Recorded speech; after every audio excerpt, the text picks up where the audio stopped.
Hello students, आज मैं अपने इस वीडियो में जो बच्चे हाई स्कूल का एग्ज़ाम देने जा रहे हैं उनके लिए बहुत ही महत्वपूर्ण वीडियो है ये, जिसमें हमने ह्यूमन फिजियोलॉजी के बारे में बताया है।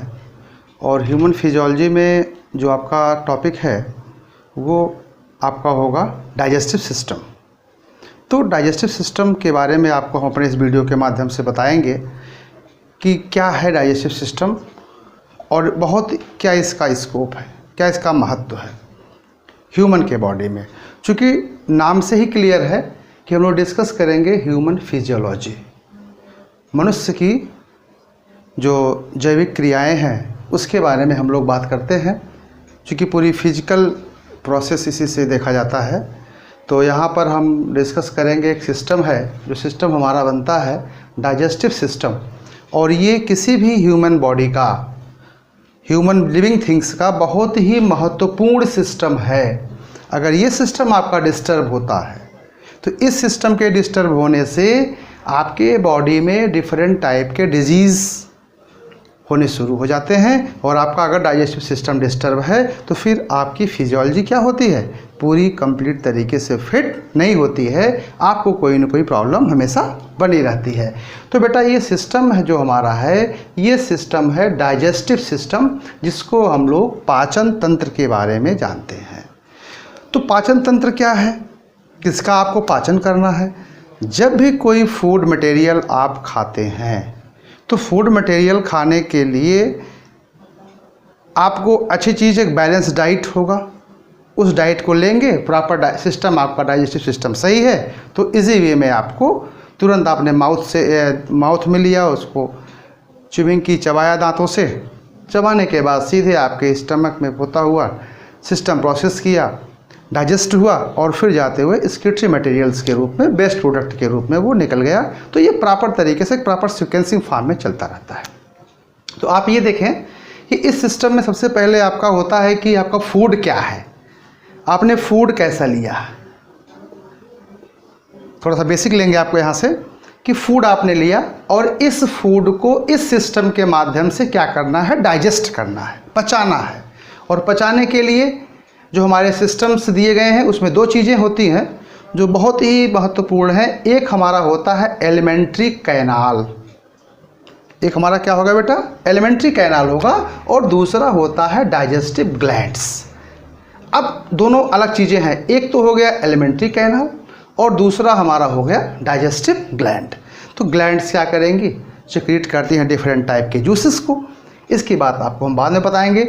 पहले हम शुरू करेंगे कि एलिमेंट्री कैनाल एक ट्यूब, लंबी ट्यूब होती है जो जिसके साथ में लगे होते हैं हमारे विभिन्न टाइप के पार्ट्स होते हैं। तो मैंने एक छोटा सा मैटर लिया हुआ है, इसमें केवल एक पार्ट लिया है, इसको हम कैनाल के में ले लिया, केवल माउथ की बात कर रहे हैं। क्योंकि ये काफ़ी लंबा सिस्टम होता है, इसको पढ़ने के लिए आपको छोटे छोटे वीडियोज़ देंगे, आप इसको समझिएगा अच्छे तरीके से। तो ये एलिमेंट्री कैनाल का सबसे पहला हमने क्या लिया है, माउथ लिया है, मुंह इसको बोलते हैं मुंह। क्या क्या होगा, माउथ एंड बक्कल कैविटी। दूसरा क्या लिया है, बक्कल कैविटी। इस बक्कल कैविटी में आप देखें तो माउथ यहाँ वर्ड दे ही दिया गया है, एक लिप्स होगा, माउथ की बात करेंगे, ओरल कैविटी की बात करेंगे, फिर टीथ का बात करते हैं। किसकी बात किया हमने, लिप्स की बात की जो हमारे ओठ के नाम से जाने जाएंगे, माउथ का है ही है पूरा, ओरल कैविटी हमारे दोनों, ओरल कैविटी होगा, फिर इसके बाद क्या होगा, हमारा टीथ होगा। तो ये चार पोर्शन यहाँ पे कवर करते हैं जो कि माउथ और बक्कल कैविटी को बनाते हैं। लिप्स ऊपर का आप कह सकते हैं कवर अप होता, जो कि अंदर दांत को कवर किए होता है, ये पैकअप करेगा, बंद करेगा आपका। और फिर जाज होंगे, अपर जा और लोअर, जबड़ा जिसको बोलते हैं हम लोग, अपर जा और लोअर जा, ये इस तरीके से खुलते रहते हैं। तो ये आपका हुआ बक्कल का, ओरल कैविटी की बात हो गई, टीथ की बात हो गई। अब बात आती है कि टीथ जो होते हैं, टीथ हमारे कितने प्रकार के होते हैं, तो टाइप्स ऑफ टीथ की बात हो जाती है। तो टाइप्स ऑफ टीथ में आपने देखा कि मिल्क टीथ भी निकलते हैं, और इसमें दो प्रकार के टीथ होंगे, एक हमारा होगा टेम्प्रोरी और दूसरा होता है परमानेंट। एक क्या होगा बेटा, टेम्प्रोरी टीथ होगा, और दूसरा कौन सा टीथ होता है, परमानेंट टीथ होता है। अब जो टेम्परोरी टीथ है उसको हम लोग दूध के दांत के नाम से, मिल्क टीथ के नाम से भी जानते हैं, जो कि आया और चला गया। कितने समय शुरू होता आने के लिए? 6 मंथ से स्टार्ट होता है दांत आना। कभी कभी ये तो नॉर्मल चीज़ें देखा गया है कि हर बच्चों में सबका अलग अलग फंक्शन है, लेकिन स्टार्ट किससे होता है? 6 महीने से शुरू हुआ और कब तक आता है? 2 से 3 साल में लगभग देखते हैं कि 20 दांत बच्चों के आ जाते हैं। और कब तक रहते हैं? 7 से 8 साल तक ये दांत जो है बच्चों में रहते हैं। 7 से 8 साल तक ये टीथ पाए जाते हैं, जिनको हम लोग मिल्क टीथ के नाम से जाने जाते हैं, जो क्या होते हैं? टेम्परोरी टीथ के नाम से जाने जाएंगे। लेकिन जो हमारे परमानेंट टीथ हैं, वो परमानेंट टीथ हमारे कब आते हैं? 20 साल 20 ईयर और 28 साल के बीच में आते हैं, जो कि एडल्ट में, पुरुषों में वो कितने होते हैं? 16 होते हैं। और ये एडल्ट में 16 होंगे तो आप कह सकते हैं कि 32 टीथ पाए जाते हैं ह्यूमन बींग्स में। और ये ह्यूमन बींग्स में जो टीथ का टाइप्स होगा, तो ये 4 प्रकार के टीथ होते हैं। एक हमारा होता है इंसीजर, दूसरा होता है कैनाइन, और तीसरा होता है प्रीमोलर, और चौथा होता है मोलर। ये चारों प्रकार के टीथ पाए जाते हैं, जिसमें I means incisor, C means canine, और पी एम मीन्स प्रीमोलर, और एम मीन्स मोलर। इनका जो डेंटल फार्मूला होता है ये 2 1 2 3, 2 1 2 3। ये फिर वही चीज़ दोनों होगा 2 1 2 3। आप कह सकते हैं कि इस तरीके से जो इनका डेंटल फार्मूला होगा, ये आपका बन जाता है 21 23 और 21 23 के नाम से ये बन जाते हैं फार्मूले, जो हमारा जाना जाएगा डेंटल फार्मूले के नाम से। इंसीजर मैंने बताया अभी आपको, कैनाइन, प्रीमोलर, और हो गया हमारा मोलर। ये 4 प्रकार के टीथ होते हैं। ये चारों प्रकार के टीथ में पहला हो गया 2, ये हो गया आपका 23 21 23, ये 1 21 23 21 23।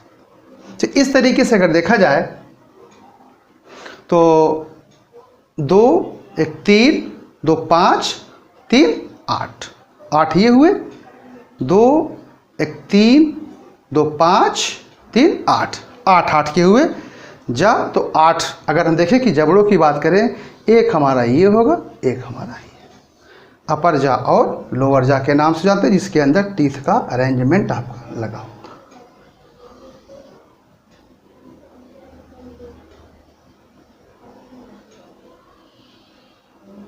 अगर आप देखें तो इसको अगर हम पास लाएंगे तो इस तरीके से इन टीथ का अरेंजमेंट होता रहता है, और ये टीथ हमारे ये चले जाते हैं। तो ये टीथ होता है। टीथ के बाद एक बात और आती है आपकी टंग, जिसको हम लोग जीभ के नाम से जाने जाते हैं, जो कि मांसल होता है। जीभ हमें टेस्ट बताती है, तो उस टेस्ट में हमें खट्टा, कड़वा, मीठा स्वाद का पता लगता है। तो ये हमारे दो चीज़ें हैं जो कि डाइजेस्टिव सिस्टम में मेन रोल प्ले करती हैं। एक हो गया टीथ और दूसरा हो गया हमारा जीभ। तो ये दोनों के बारे में आप जानें। फिर इसके बाद जो सिस्टम में बनता है कि दांत और जीभ, 2 चीज़ें हैं, दांत और जीभ। जैसे ही फूड आपने लिया एलिमेंट्री कैनाल से, जैसे बक्कल कैविटी में आया, आपने देखा, मुंह में लिया उसको, दांतों के द्वारा इस फूड को बाई टीथ क्या करते हैं? क्रश किया जाता है। फूड को क्या किया आपने? क्रश किया स्मॉल पार्टिकल्स में, स्मॉल पार्टिकल्स पार्ट में, और स्मॉल पार्ट में किया, तुरंत क्या आया? नीचे आया, ये चला गया, फिर डाइजेस्टिव हुआ ये, या इनका डाइजेशन होता है। और जैसे ही डाइजेशन होगा, डाइजेशन होने के बाद ये एक्सक्रीटरी